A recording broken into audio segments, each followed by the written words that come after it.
Good morning, जय हिंद, जय भारत बच्चों। बच्चों आज की कक्षा में हम कर रहे हैं 10वीं कक्षा का साइंस का प्री बोर्ड एग्ज़ाम जो 2025 में आया हुआ है। तो वो कर रहे हैं क्योंकि 10वीं का प्री बोर्ड एग्ज़ाम होने जा रहे हैं। तो इनमें से भी आपके पास कुछ प्रश्न आएंगे। तो ये आप ध्यान से समझें क्योंकि बहुत इंपॉर्टेंट प्रश्न है ये, जो पिछले साल आए हुए थे। तो इसमें देखिए पहला प्रश्न है, ड्राइवर द्वारा पीछे की ओर देखने के लिए उपयोग किए जाने वाला दर्पण कौन सा होता है बच्चों? जो ड्राइवर में गाड़ियों में ड्राइवर के साइड में लगा होता है ना, बाहर की तरफ, जिससे हम देखते हैं पीछे से कोई वाहन आ तो नहीं रहा। तो उसमें उत्तल लेंस या कन्वेक्स लेंस मिरर लगा होता है, उत्तल दर्पण या कन्वेक्स मिरर लगा होता है। और ये क्यों लगा होता है, कई बार ये प्रश्न 2-3 में आ गया अगर, तो ड्राइवर पीछे की ओर देखने के लिए उत्तल दर्पण का उपयोग करता है बच्चों, क्योंकि यह छोटी आभासी और सीधी छवि बनाता है। यानी जो भी पीछे से वस्तुएं आती हैं तो उनकी वो वस्तुओं की छोटी और छोटा प्रतिबिंब बनाएगा, आभासी और सीधा प्रतिबिंब बनाता है। और सड़क का एक बड़ा दृश्य क्षेत्र प्रदान करता है। यानी पीछे जो इतनी चौड़ी सड़क होती है तो हमें सब कुछ उसमें दिखाई देता है, जिससे ड्राइवर कार के पीछे की बड़ी जगह को आसानी से देख सकता है। तो ये उसका कारण होता है।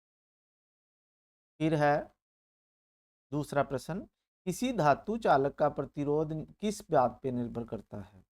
तो ये उपरोक्त सभी पे करता है। चालक धातु होती है जो उसका प्रतिरोध इन पे 3 बातों पे निर्भर करता है बच्चों। देखिए, चालक की लंबाई पे, यानी चालक जितना ज़्यादा लंबा होगा उसका प्रतिरोध उतना अधिक होता है। ये इम्पोर्टेंट प्रश्न है। ठीक है, क्रॉस सेक्शन एरिया या इसकी उसकी क्षेत्रफल या मोटाई। ठीक है, तो यहाँ पे आप क्रॉस सेक्शन का क्षेत्रफल का मतलब है एरिया ऑफ क्रॉस सेक्शन बोलते हैं इंग्लिश में से। यानी ये है उसकी तार की, चालक तार की मोटाई। तो क्षेत्रफल जितना अधिक होगा, यानी जितनी ज़्यादा अधिक मोटी तार होगी, चालक होगी, प्रतिरोध उतना ही कम होगा, उसमें से विद्युत धारा आसानी से बहेगी। और जितनी ज़्यादा लंबी तार होगी उसमें प्रतिरोध उतना अधिक होगा, उसको उतना समय अधिक लगेगा करंट को ले जाने में। फिर है सामग्री का प्रकार, यानी तार जो है, चालक तार, वो किस धातु की बनी हुई है उस पे भी ये निर्भर करता है। जैसे अगर चांदी की तार बना देते हैं तो उसका प्रतिरोध बहुत होता ही नहीं, बहुत कम होता है। और अगर हम उसको प्लास्टिक की तार बना दें उसका प्रतिरोध तो बहुत ज़्यादा होता है, वो विद्युत धारा को आगे जाने ही नहीं देती। ठीक है, तो ये तीनों बातों पे निर्भर करता है प्रतिरोध, चालक की लंबाई, चालक की मोटाई और सामग्री का प्रकार। फिर है विद्युत आवेश का एसआई मात्रक क्या होता है बच्चों? कूलाम होता है। विद्युत आवेश का एसआई मात्रक कूलाम होता है। विद्युत धारा का एसआई मात्रक एम्पियर होता है। तो कूलाम, विद्युत आवेश का एसआई मात्रक कूलाम होता है। सी से भी इसको लिख लेते हैं। फिर चौथा प्रश्न है बच्चों, तारों का टिमटिमाना प्रकाश की कौन सी घटना पर आधारित है? यानी तारे क्यों टिमटिमाते हैं? तो ये प्रकाश के अपवर्तन के कारण होता है बच्चों। प्रकाश के अपवर्तन के कारण तारे टिमटिमाते हैं, रिफ्रैक्शन ऑफ लाइट। ठीक है, तो तारों का टिमटिमाना वायुमंडलीय अपवर्तन यानी एटमॉस्फेरिक रिफ्रैक्शन के कारण होता है। तारे से आने वाला प्रकाश वायुमंडल की अलग अलग परतों से होकर गुजरता है, जिनका घनत्व अलग अलग होता है। इससे प्रकाश अपवर्तित होता है और तारों का स्थान बदलता सा हमें दिखाई देता है, जिससे तारे टिमटिमाते हुए दिखाई देते हैं। ठीक है बच्चों। फिर उसके बाद है आपके पास प्रश्न नंबर 5। निम्नलिखित प्रश्नों के दो कथन कथन है ये। अभिकथन आता है, उसका कारण आता है। अभिकथन ए और कारण आर नीचे दिए गए हैं, तो ये बताना है आपने। तो इन प्रश्नों में कैसे करते हैं, जैसे अभिकथन आपको दे दिया गया है कि कांच के प्रिज्म से गुजरने पर सफेद प्रकाश 7 रंगों में विभाजित हो जाता है। तो कथन ए सही है बच्चों। कथन का कारण देख लेते हैं। सफेद प्रकाश को प्रिज्म से गुजारने पर प्रकाश का प्रकीर्णन होता है। तो ये दूसरी बात इसने गलत की है बच्चों। क्योंकि सफ़ेद प्रकाश प्रिज्म में से गुजरता है तो उसे प्रकाश का विक्षेपण कहते हैं, वो 7 रंगों में टूट जाता है, प्रकीर्णन नहीं होता। तो बी गलत है, आर गलत है, यानी ए सही है। अभी कथन तो सही है लेकिन कारण गलत है इसका। तो इसमें ए और आर दोनों सत्य हैं, तो ये नहीं आएगा। ए और आर दोनों सत्य हैं, ये भी नहीं आएगा। ए सत्य है, आर असत्य है, तो इसमें सी आपका ऑप्शन आना चाहिए, सी। लेकिन इसमें उत्तर ए और आर दोनों सत्य दे रखे है ना, तो ये प्रकीर्णन नहीं होगा यहाँ पे, यहाँ विक्षेपण होगा। ठीक है, तो ये प्रश्न में देख लेना। फिर उसके बाद है आपके पास ए और आर दोनों सत्य हैं, आर ए की सही व्याख्या है। कांच के प्रिज्म से गुजरते समय सफ़ेद प्रकाश 7 रंगों में विभाजित हो जाता है, क्योंकि यह प्रकाश का विक्षेपण होता है बच्चों। ये प्रकीर्णन गलत है यहाँ पे, ये विक्षेपण आपने लिखना है। ठीक है, फिर उसके बाद है आकाश यात्रियों को, आकाश में यानी अंतरिक्ष यात्रियों को आएगा, यहाँ अंतरिक्ष यात्रियों को आकाश काला क्यों दिखाई देता है। यानी अंतरिक्ष में जो भी यात्री जाते हैं, दूसरे यान अंतरिक्ष में जाते हैं, तो उनको आकाश काला दिखाई देता है, क्यों? अंतरिक्ष यात्रियों को आकाश काला इसलिए दिखाई देता है क्योंकि अंतरिक्ष में कोई वायुमंडल नहीं होता, और वायुमंडल के अभाव के कारण प्रकाश का प्रकीर्णन यहाँ पे आएगा, प्रकाश का प्रकीर्णन नहीं होता, जिससे पृथ्वी के वायुमंडल के बाहर आकाश नीला काला दिखाई देता है। और एक प्रश्न आ जाता है बच्चों, आकाश नीला क्यों दिखाई देता है? तो वो प्रकाश के प्रकीर्णन के कारण दिखाई देता है आकाश नीला, क्योंकि नीला रंग प्रकीर्णित हो जाता है।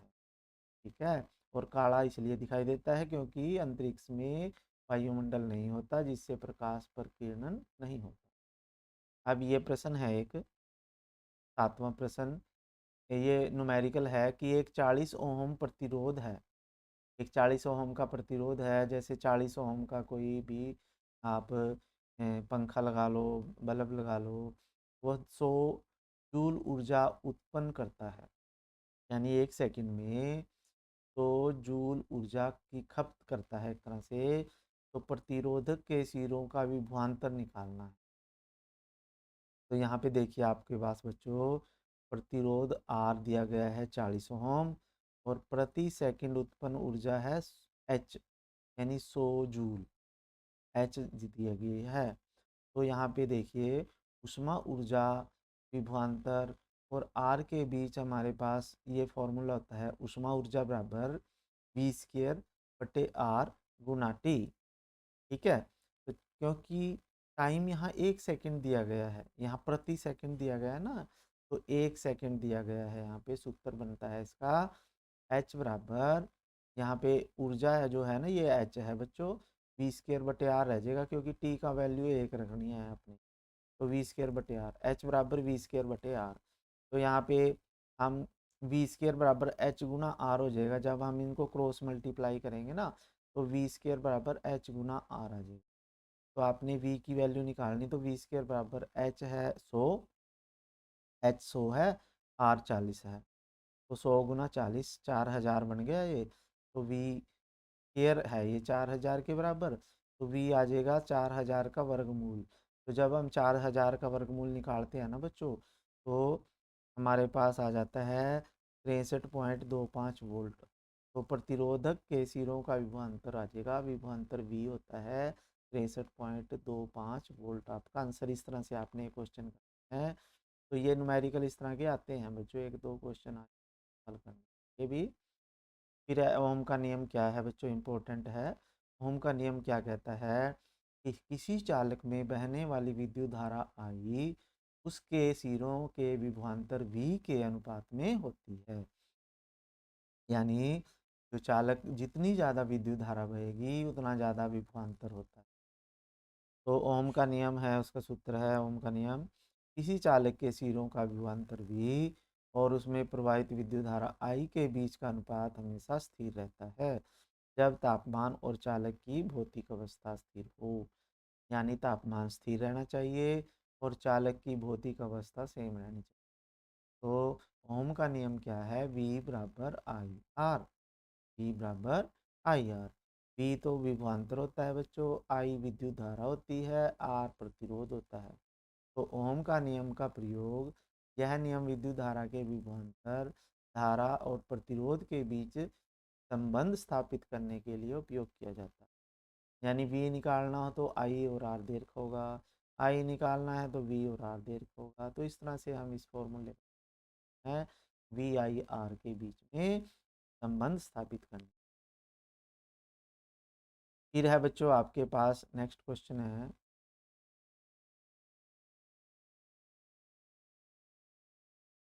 तो इसका प्रश्न आगे है देखिए। ठीक है, ये 8वां प्रश्न है, विभवांतर को मापने के लिए उपयोग किए जाने वाले उपकरण का नाम बताएं, उसे विद्युत परिपथ में कैसे जोड़ा जाता है और इस उपकरण का चिन्ह बनाएं। तो देखिए, विभवांतर होता है पोटेंशियल, पोटेंशियल का मतलब विभवांतर होता है बच्चों, विभवांतर आएगा यहाँ, पोटेंशियल अंतर का मतलब है विभवांतर। को मापने के लिए वोल्ट मीटर का उपयोग किया जाता है। विभवांतर को मापने के लिए वोल्ट मीटर का उपयोग करते हैं, इसे हमेशा समांतर क्रम में जोड़ते हैं।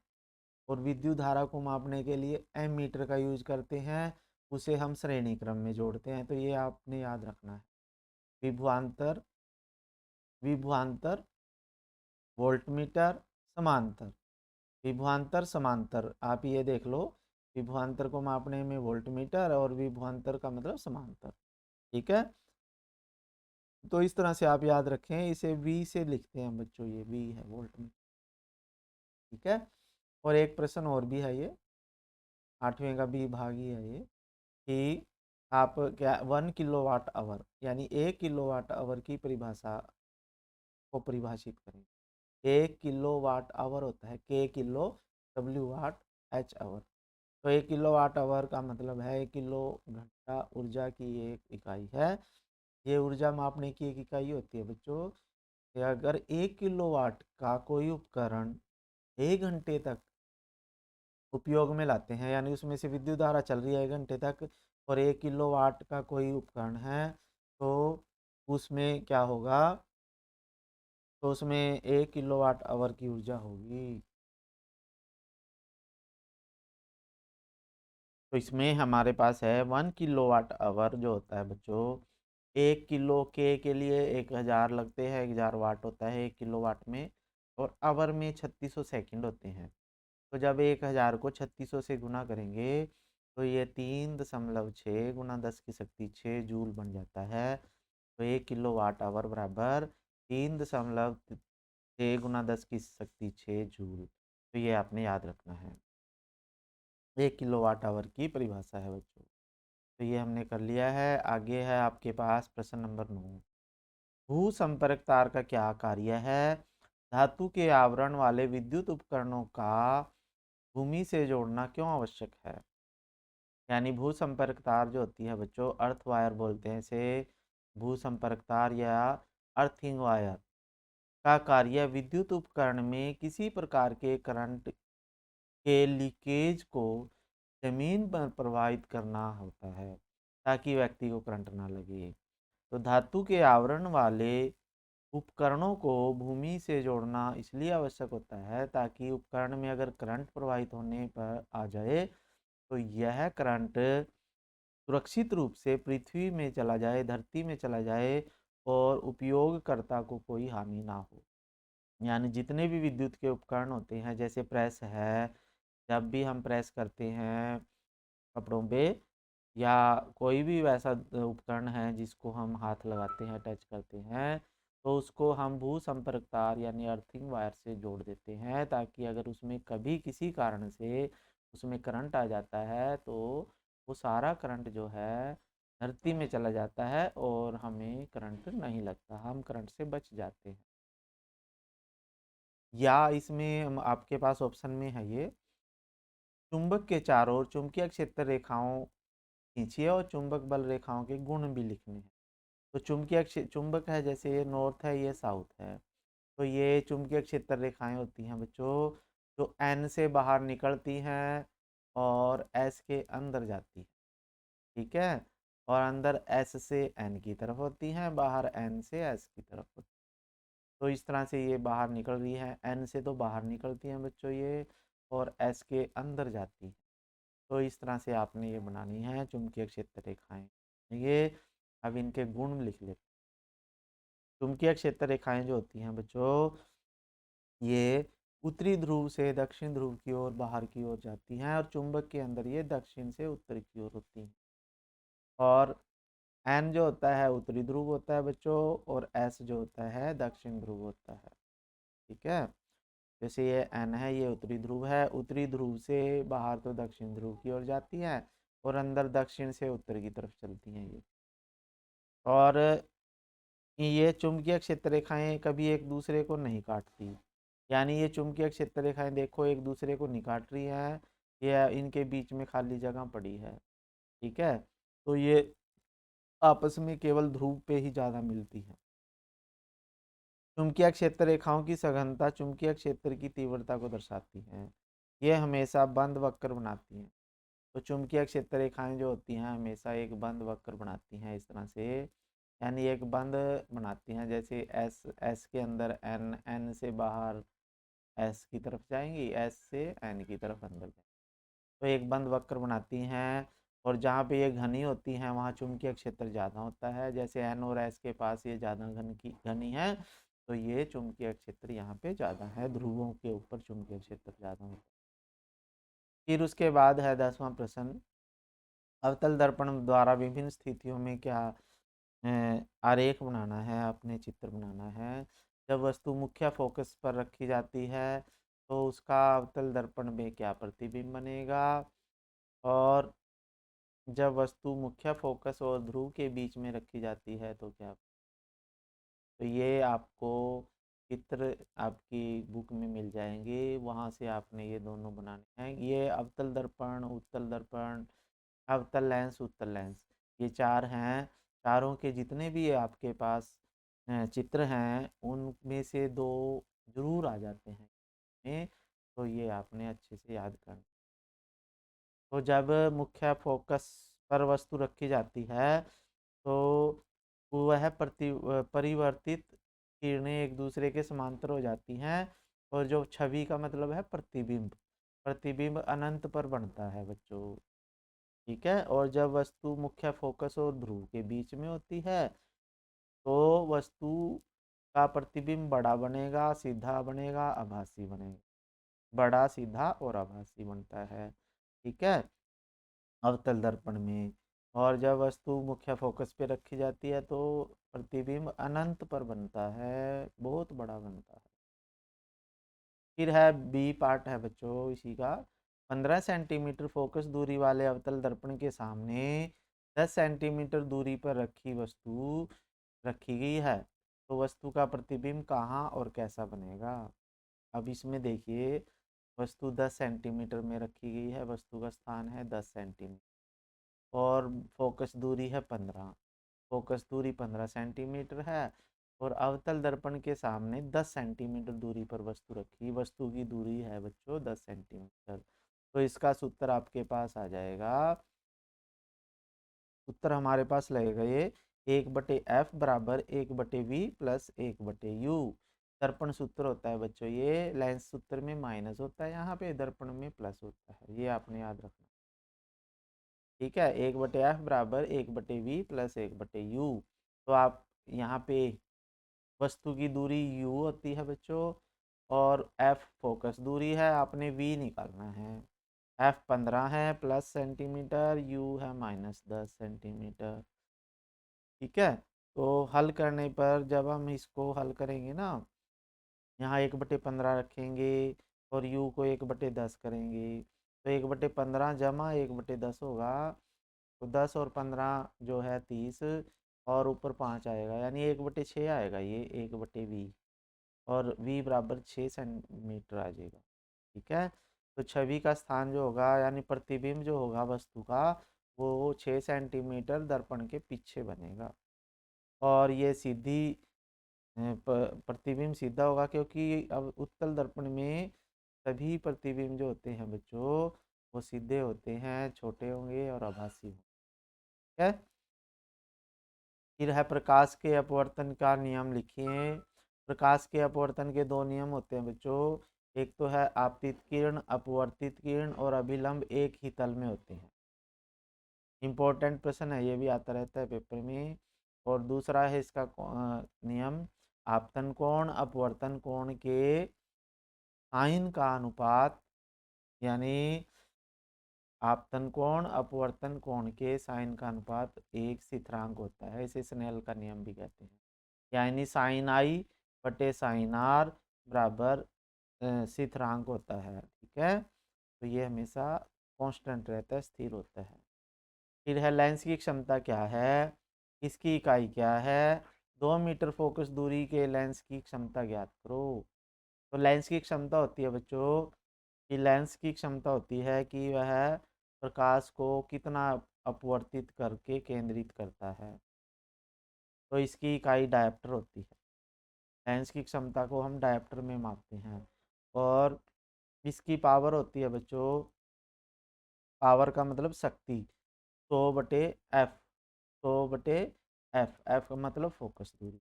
F यहाँ 200 सेंटीमीटर दी गई है, तो यहाँ पे आ जाएगी पावर बराबर 100/200, ठीक है।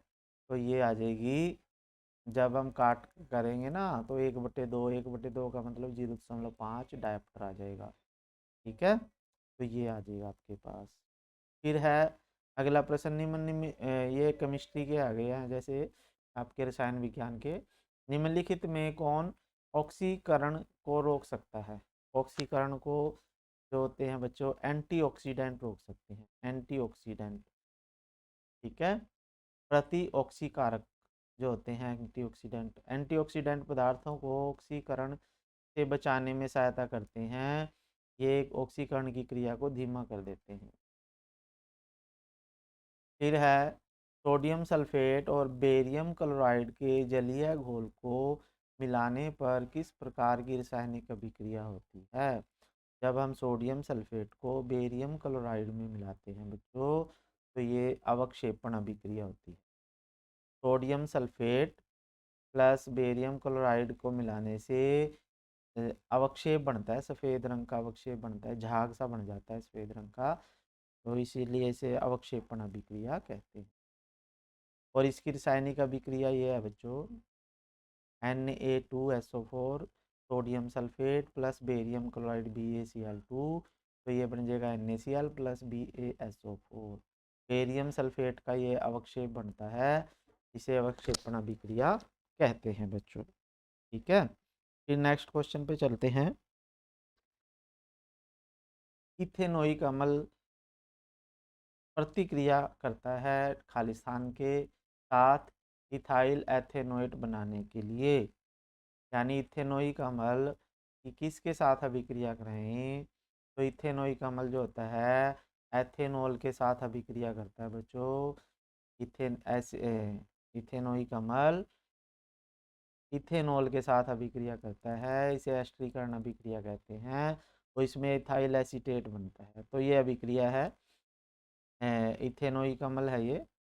CH3COOH plus C2H5OH ethyl alcohol है, इसको H2SO4 की उपस्थिति में हम अभिक्रिया कराते हैं, तो ये इथाइल एसीटेट बनता है, इथाइल C2H5, और ये एसीटेट है CH3COO, ठीक है, प्लस H2O पानी बनता है इसके साथ, इथाइल एसीटेट बनेगा, ठीक है। फिर उसके बाद है आपके पास एक ऐसी धातु का उदाहरण दीजिए जो ऊष्मा का सबसे अच्छा सुचालक है। तो वो चांदी होती है बच्चों, चांदी सबसे अच्छी चालक होती है। आगे है बच्चों प्रश्न 15, निम्नलिखित प्रश्न के में कथन और कारण दिए गए हैं, उचित उत्तर का चयन करें। तो शुष्क कॉपर सल्फेट क्रिस्टल नीले रंग के होते हैं, तो ये सही है, कॉपर सल्फेट के क्रिस्टल नीले रंग के होते हैं। और कारण है कॉपर सल्फेट क्रिस्टल में क्रिस्टलीय जल उपस्थित होता है, तो ये देखिए आपके पास, तो ये सही है बच्चों। इसमें क्या है, शुष्क कॉपर सल्फेट क्रिस्टल नीले रंग के होते हैं, तो सही है। लेकिन कॉपर सल्फेट क्रिस्टल में क्रिस्टलीय जल उपस्थित नहीं होता, ये असत्य है, आर असत्य है बच्चों। तो इसलिए सी आ जाएगा, ए सत्य है लेकिन आर असत्य है। ठीक है, क्योंकि ड्राई कॉपर सल्फेट क्रिस्टल सफ़ेद रंग के होते हैं। जब उनमें जल क्रिस्टलीयकरण शामिल होता है तब वह नीला रंग प्रदर्शित करता है। तो शुष्क ड्राई कॉपर सल्फेट में क्रिस्टलीय जल नहीं होता, लेकिन जब उसमें क्रिस्टलीय जल होता है तो वो नीले रंग का दिखाई देता है। फिर है कॉपर सल्फेट क्रिस्टल में जल के क्रिस्टलीकरण की उपस्थिति होती है ए विकल्प के कारण, यानी ए और आर दोनों सही हैं, तो इसमें ए आ जाएगा। आगे है प्रश्न आपके पास, ऊष्माक्षेपी ऊष्माशोषी अभिक्रियाएं क्या होती हैं? ऊष्माक्षेपी अभिक्रिया वह अभिक्रिया है जिसमें ऊष्मा बाहर निकलती है। जैसे कार्बन को जब हम जलाते हैं ऑक्सीजन की उपस्थिति में कार्बन डाइऑक्साइड गैस बनती है और ऊष्मा निकलती है, उसे ऊष्माक्षेपी अभिक्रिया कहते हैं। ऊष्माशोषी अभिक्रिया वो होती है बच्चों जिसे एंडोथर्मिक कहते हैं। ये वे अभिक्रियाएं हैं जिनमें ऊष्मा की जरूरत होती है, अवशोषित होती हैं। जैसे N2+O2+ ऊष्मा, जब इसको गर्मी देंगे, इसको गर्म करेंगे तभी अभिक्रिया होती है, तो ये NO बन जाती है। ऊष्मा शोषी अभिक्रिया में ऊष्मा की अवशोषित होती है। फिर है एल्केन एल्कीन एल्काइन के सामान्य सूत्र लिखें। एल्केन का सामान्य सूत्र होता है CnH2n+2। एल्कीन का सामान्य सूत्र होता है CnH2n। और एल्काइन का CnH2n-2। यानी यहाँ पे 2 है, यहाँ पे ये 2 हटा देना है और यहाँ पे प्लस की जगह इसमें माइनस आ जाता है, यानी हाइड्रोजन की कमी होती जाती है। 2 हाइड्रोजन यहाँ कम हो गए, 2 हाइड्रोजन और कम हो, तो एल्केन एल्कीन एल्काइन हो जाता है ये। ठीक है, ये इम्पोर्टेंट है, याद कर लें। फिर है इथेनॉल के साथ अभिक्रिया, सोडियम की साथ अभिक्रिया कराते हैं जब इथेनॉल की, तो ये इथेनॉल होता है C2H5OH। इसकी सोडियम Na के साथ अभिक्रिया कराएं तो ये सोडियम इथोनोएट बन जाता है, सोडियम। ठीक है, सोडियम अल्कोहल भी इसे बोल सकते हैं, C2H5ONa+H2S। जब H2SO4 के साथ अभिक्रिया कराते हैं हम इसकी, तो ये C2H4 बनता है और H2O इसमें से बाहर निकल जाता है, C2H4 रह जाता है, एक H और एक H मिलके और एक O मिलके H2O बन जाता है। और जब K2Cr2O7 के साथ अभिक्रिया कराते हैं, K2Cr2O7 होता है ये पोटाशियम डाइक्रोमेट होता है। तो जब इसकी इथाइल अल्कोहल के साथ अभिक्रिया कराएंगे तो इसको ऑक्सीजन मिल जाती है और CH3COOH बन जाता है, इथेनोइक अम्ल बन जाता है और H2O है। तो ये अभिक्रियाएं आपको याद करनी है। फिर है बेकिंग सोडे के 3 उपयोग बताएं। बेकिंग सोडा जो है खाद्य पदार्थों को फुलाने के काम आता है, यानी जो बेकरी वाली चीज़ें होती है ना, जैसे ब्रेड है, केक हैं, उनको बनाने में हम यूज करते हैं बेकिंग सोडे का। फिर है अम्लता को नियंत्रित करने के लिए उपयोग किया जाता है। जैसे किसी को एसिडिटी हो जाती है तो हम बेकिंग सोडा दे देता है, जिसे मीठा सोडा भी कहते हैं, उससे उसकी जलन कम हो जाती है। इसका उपयोग एंट एसिड के रूप में किया जाता है। और ब्लीचिंग पाउडर क्या है, इसका उत्पादन कैसे किया जाता है? तो अगला प्रश्न है, ब्लीचिंग पाउडर का सूत्र होता है बच्चों, ब्लीचिंग पाउडर का CaOCl2। इसका उत्पादन होता है Ca, यानी बुझा हुआ चूना होता है ये, कैल्शियम हाइड्रोक्साइड CaOH ट्वाइस। जब इसमें से क्लोरीन गैस गुजारते हैं तो ये CaOCl2 कैल्शियम ऑक्सीक्लोराइड विरंजक चूर्ण बोलते हैं, से ब्लीचिंग पाउडर को विरंजक चूर्ण बोलते हैं, विरंजक चूर्ण बनता है। ठीक है, फिर धातु और अधातु में अंतर लिखें, बताएं। धातु जो होती है विद्युत और ऊष्मा के अच्छे चालक होते हैं, अधातु कुचालक होते हैं, यानी अच्छे चालक नहीं होते। धातु ठोस और चमकीली होती है, अधातु ठोस भी होती है, द्रव भी होती है, गैस भी होती है। और ऊष्मीय, आगे ये तो इसके दो अंतर थे बच्चों, दो दो अंतर। ठीक है, फिर अगर 2 नंबर में आता है तो दो दो अंतर लिखो, 4 में आता है 4 अंतर लिखो। ठीक है, फिर है ऊष्मीय ऑक्सीकारक क्या है, उदाहरण दो। ऊष्मीय ऑक्सीकारक वह प्रक्रिया है जिसमें ऊष्मा के प्रभाव से पदार्थ ऑक्सीजन के साथ अभिक्रिया करता है। जैसे Fe है, लोहा होता है, लोहे को जब हम H2O, यानी H2O ये हमारे पास भाप है एक तरह से, भाप के साथ जब हम अभिक्रिया कराते हैं, बहुत ज़्यादा गर्म भाप के साथ ये अभिक्रिया करता है तो फेरस ऑक्साइड बनता है, Fe2O3 बन जाता है। ठीक है, अगला प्रश्न है आपके पास, साबुन की सफाई क्रिया समझाएं। साबुन कैसे कपड़ों को साफ करती है? तो साबुन की सफाई प्रक्रिया का आधार इसका रासायनिक संरचना और पानी के साथ प्रतिक्रिया निम्न चरणों से है। साबुन का रासायनिक स्वरूप, यानी साबुन में कुछ गुण होते हैं जिसके कारण वो सफाई करती है। साबुन एक लंबी हाइड्रोकार्बन चेन होती है, गैर ध्रुवीय, और एक हाइड्रोफिलिक सीरा होता है, ध्रुवीय से बना होता है।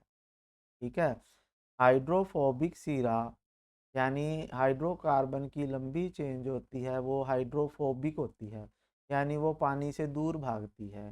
तो वो सिरा एक तेल या गंदगी जैसे गैर ध्रुवीय पदार्थों को आकर्षित करता है, और हाइड्रोफिलिक सिरा जो होता है वो पानी को आकर्षित करता है। तो इसमें मुख्य गुण है। तो गंदगी को कैसे धोते हैं ये? जब साबुन पानी में मिलाया जाता है तो उसमें मिसेल बनती है, और हाइड्रोफोबिक सीरा गंदगी और तेल के कणों से चिपक जाता है, और हाइड्रोफिलिक सीरा पानी की ओर झुका होता है। ठीक है, तो गंदगी हटाने के लिए जब हम पानी से रगड़ने पर मिसेल जो है गंदगी और तेल को अपने अंदर कैद कर लेते हैं, और इस प्रक्रिया से साबुन गंदगी को पानी में घुलनशील बना देती है। गंदगी का धोना, मिसेल में फंसी गंदगी और तेल पानी से बाहर आ जाती है जिसके कारण कपड़ा जो है साफ हो जाता है। ठीक है, फिर उसके बाद है साबुन की सफाई प्रक्रिया ध्रुवीयता के सिद्धांत और पानी की घुलनशीलता पर आधारित है। यह पानी और गंदगी के बीच सेतु का काम करती है। यहाँ ये प्रश्न, ठीक है। फिर उसके बाद है आपके पास जिंक कणिकाओं के मिश्रण के माध्यम से सूखी HCl गैस, यानी जिंक पाउडर है हमारे पास, उसमें से सूखी HCl गैस प्रवाहित करने पर एक गैस उत्पन्न होती है। एक परख नली में पानी, यानी होने वाली प्रतिक्रिया के शब्द में लिखें। तो जब हम जिंक में HCl हाइड्रोक्लोरिक एसिड निकाल डालते हैं तो ZnCl2 बनता है और हाइड्रोजन गैस बनता है। तो इस प्रक्रिया में जिंक हाइड्रोक्लोरिक एसिड के साथ अभिक्रिया करके हाइड्रोजन गैस और जिंक क्लोराइड बनाता है। उत्पन्न गैस की कैसे पहचान करेंगे कि यह हाइड्रोजन गैस है? हाइड्रोजन गैस की पहचान करने के लिए जलती हुई मोमबत्ती की तीली, माचिस की तीली उपयोग करें। तीली के पास लाने पर पॉप की आवाज़ सुनाई देती है जिससे हमें पता लगता है कि ये गैस हाइड्रोजन गैस। ठीक है, तो ये हमने कर लिया है। फिर धातु और अधातु के रासायनिक गुणों के आधार पे अंतर, यानी धातु और अधातु के रासायनिक गुण में अंतर। विद्युत ऊष्मा के अच्छे चालक होते हैं धातुएं, ऑक्साइड क्षारीय होती हैं, धातुओं के ऑक्साइड अक्षारीय होते हैं, और धन आवेश बनाते हैं ये धातु। और अधातु ऊष्मा और विद्युत की कुछ चालक होती हैं, इनके ऑक्साइड अम्लीय होते हैं, और ये एनायन या ऋणात्मक आवेश बनाते हैं। उभयधर्मी ऑक्साइड क्या होते हैं? वे ऑक्साइड जो अम्ल और क्षार दोनों के साथ क्रिया कर सकते हैं उन्हें उभयधर्मी ऑक्साइड कहते हैं। जैसे एल्युमिनियम ऑक्साइड, जिंक ऑक्साइड, दोनों उभयधर्मी ऑक्साइड हैं। ठीक है, फिर आगे सेक्शन सी है, बायोलॉजी का है, ये जीव विज्ञान का है। मस्तिष्क का कौन सा भाग सोचने का मुख्य वाला भाग है? तो ये अग्र मस्तिष्क होता है बच्चों। अग्र मस्तिष्क सोचने, स्मृति, निर्णय लेने में कार्य करता है। फिर है मानव महिलाओं में कौन सा गुणसूत्र पाया जाता है? मानव महिलाओं में दो एक्स गुणसूत्र पाए जाते हैं, यानी एक्स एक्स पाए जाते हैं बच्चों। ठीक है, फिर उसके बाद है अगला प्रश्न, ओजोन अणु ऑक्सीजन के खालिस्तान परमाणुओं से बनते हैं। ओजोन अणु ऑक्सीजन के 3 परमाणुओं से बनते हैं, O3 होता है ये। फिर है गुरुत्वानुवर्तन क्या है? गुरुत्वानुवर्तन होता है बच्चों गुरुत्वाकर्षण, यानी यह पौधों का गुरुत्वाकर्षण की दिशा में बढ़ने की प्रक्रिया होती है। जड़ें गुरुत्वाकर्षण की दिशा में बढ़ती हैं, तने गुरुत्वाकर्षण के विपरीत दिशा में बढ़ते हैं। तो गुरुत्वानुवर्तन गति होती है पौधों की जड़ों की गति, क्योंकि जड़ें जो होती हैं धरती की तरफ होती हैं, धरती के अंदर उनकी गति होती है, इसे गुरुत्वानुवर्तन गति कहते हैं।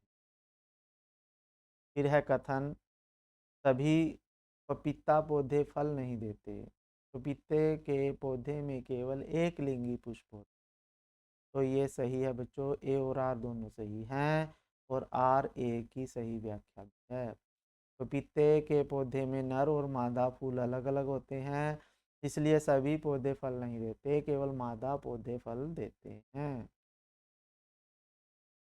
फिर है तंत्रिका कोशिका की संरचना बतानी है। तंत्रिका कोशिका की संरचना के भाग होते हैं भाई तंत्रिका कोशिका में। एक तो होता है कोशिका का मुख्य भाग होता है सेल बॉडी। फिर है डेंड्राइट होते हैं तंतु जो संकेत प्राप्त करते हैं। इसमें एक्सोन होते हैं लंबा तंतु जो संकेत भेजता है। और माइलिन शीथ होते हैं, ये एक्सन को ढकने वाली परत होती है। और सिनेप्स होते हैं जो तंत्रिका तंत्र कोशिकाओं के बीच की जगह होती है, खाली जगह। और इसका चित्र आता है बच्चों, वो आपने बुक में से देख लेना है, अच्छे से याद करना। फिर है एड्रीनेलाइन हार्मोन ग्रंथि का नाम बताएं। इसे हम एड्रीनेलाइन रक्त में स्रावित होता है तो हमारे शरीर में कैसी प्रतिक्रिया होती है। तो एड्रीनेलाइन हार्मोन अधिवृक्क ग्रंथि से स्रावित होता है। ये हृदय की गति को तेज करता है, मांसपेशियों में रक्त के प्रवाह को बढ़ाता है, सांसें तेज हो जाती हैं जब ये आता है, और शरीर लड़ाई या भागने की स्थिति के लिए तैयार हो जाता है।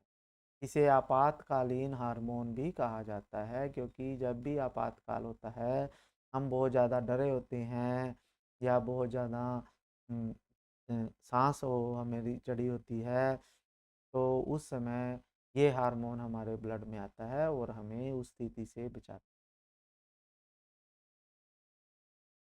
क्या प्रतिवर्ती क्रिया का उदाहरण है, क्यों और क्यों नहीं? हाँ, यह एक प्रतिवर्ती क्रिया रिफ्लेक्स का उदाहरण है। रिफ्लेक्स क्रिया होती है बच्चों, यह क्रिया अपने आप होती है, मस्तिष्क की भागीदारी के बिना होती है। जैसे ही गेंद सिर की ओर आती है तो विवेक का शरीर तुरंत प्रतिक्रिया देता है और सिर को हटा लेता है। ये प्रतिक्रिया जो होती है रिफ्लेक्स आर्क के माध्यम से होती है, प्रतिवर्ती चाप के कारण होती है, जो बिना मस्तिष्क के होती है। इस प्रतिक्रिया के लिए कौन सा मार्ग होता है? इस प्रतिक्रिया में एक सेंसरी नर्व्स आती हैं, आंखों से गेंद के आने का संकेत मस्तिष्क या रिफ्लेक्स सेंटर तक पहुंचता है। तो सेंसरी नर्व्स होती हैं जिनसे हमें संकेत मिलता है। फिर है स्पाइनल कोड होती है, एक संकेत की प्रतिक्रिया होती करता है और तुरंत प्रतिक्रिया के लिए मोटर नर्व्स को निर्देश देता है। फिर मोटर नर्व्स मांसपेशियों को सिर हटाने का संकेत देती है। ये पूरे मार्ग को रिफ्लेक्स आर्क कहते हैं या प्रतिवर्ती चाप कहते हैं। अपशिष्ट का निपटान की समस्या को कम करने के लिए आप क्या करोगे? दो तरीके अपनाएं। अपशिष्ट को पुनर्चक्रित करना, पुनः चक्रण द्वारा कागज प्लास्टिक धातु जैसी सामग्रियों का पुनः उपयोग किया जा सकता है। और कचरे को जैविक अजैविक में अलग करना, गीले कचरे को खाद बनाने और सूखे कचरे को पुनः चक्रण के लिए भेजा जा सकता है। फिर है यौवन में लड़कों के में क्या परिवर्तन होते हैं? तो शरीर में बाल उग जाते हैं उनके, आवाज़ भारी हो जाती है, मांसपेशियों का विकास होता है, शरीर बढ़ने लग जाता है। और शुक्राणु उत्पन्न करना शुरू हो जाते हैं और उनकी त्वचा तेलिया हो जाती है और मुंह पे मुहासे आने लग जाते हैं। फिर है बच्चों 29 प्रश्न है मंडल। मेंडल है ये, मेंडल के प्रयोगों से कैसे पता चलता है कि लक्षण प्रभावी है या अप्रभावी। तो मेंडल के प्रयोगों में उन्होंने मटर के पौधों पे लक्षण अध्ययन किए। प्रभावी लक्षण क्या थे, जो संतान में हमेशा प्रकट होते हैं, जैसे लंबे पौधे का जीन। और अप्रभावी लक्षण जो तभी प्रकट होते हैं जब दोनों जीन अप्रभावी हों, जैसे बौने पौधे का जीन। जब मेंडल ने शुद्ध लंबा पौधा शुद्ध बौने पौधे का संकरण किया तो पहली पीढ़ी में सभी पौधे लंबे थे। दूसरी पीढ़ी में 3:1 में लंबे और बौने पौधे मिले, जिससे पता चला कि कुछ लक्षण प्रभावी हैं और कुछ अप्रभावी लक्षण। ठीक है, यानी जो लक्षण हमें आगे दिखाई देते हैं वो प्रभावी हैं, जो नहीं दिखते या कम दिखते हैं वो अप्रभावी। फिर मानव पाचन तंत्र का आरेख बनाना है। तो मानव पाचन तंत्र का आरेख चित्र आपको बनाना पड़ेगा, वो इसमें नहीं दिखाया गया। इसमें आपको मुख भी दिखाना है, ग्रसनी, ग्रास नली, अमाशय, छोटी आंत, बड़ी आंत, मलाशय, गुदा, ये सभी कुछ दिखाया जाएगा। ठीक है, फिर वायवीय और अवायवीय श्वसन में अंतर लिखें। तो वायवीय श्वसन में ऑक्सीजन की आवश्यकता होती है, अवायवीय में ऑक्सीजन की आवश्यकता नहीं होती। वायवीय में पूरी तरह से ग्लूकोज का ऑक्सीकरण होता है, अवायवीय में अधूरा ऑक्सीकरण होता है। वायवीय श्वसन में अधिक ऊर्जा उत्पन्न होती है और इसमें कम ऊर्जा उत्पन्न होती है अवायवीय में। वायवीय श्वसन में कार्बन डाइऑक्साइड गैस और पानी बनता है और अवायवीय श्वसन में लैक्टिक एसिड या अल्कोहल बनता है। ठीक है, और एक ये प्रश्न है, इंपॉर्टेंट प्रश्न है, गर्भ निरोधक क्या है। इस गर्भ निरोधक के विभिन्न तरीकों की व्याख्या। तो गर्भ निरोधक क्या होता है, अवांछित गर्भ धारण को रोकने की प्रक्रिया को गर्भ निरोधक कहते हैं। तो इसमें आवरण विधि होती है बच्चों।